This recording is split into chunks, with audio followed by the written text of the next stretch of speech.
হ্যাঁ, সালাম আলাইকুম। তারেক ভাই, আমরা কই জানি আইছি আজকে? এটা ভাই বাংলাদেশের ন্যাশনাল পার্ক।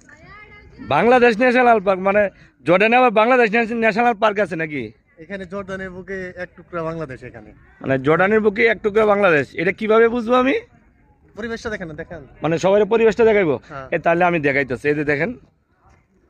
হ্যাঁ, এই যে এটা হলো দ্বিতীয় বোটানিক্যাল গার্ডেন ন্যাশনাল পার্ক। আপনি যেটাই ধরে নিতে পারেন, কোনো সমস্যা নেই। হ্যাঁ, দেখছেন কত সুন্দর পরিবেশ, মাশাআল্লাহ। তবে এখানে আইসি আমি শুধু একা আসি নাই কিন্তু, হ্যাঁ? এখানে একটা কোম্পানি, আমার কোম্পানি থেকে আসি না, অন্য একটা আউটসাইড কোম্পানি থেকে আইছি। তো যথেষ্ট পরিমাণ বাঙালি এখানে দেখেন। হ্যাঁ, সবাই এনজয় করতেছে। বাংলাদেশের মতন প্লেস না, দেখেন। একদম বাংলাদেশের মতো প্লেস দেখেন। আমি দেখেন, দেখেন, দেখাইতেছি, এই যে দেখেন, এই যে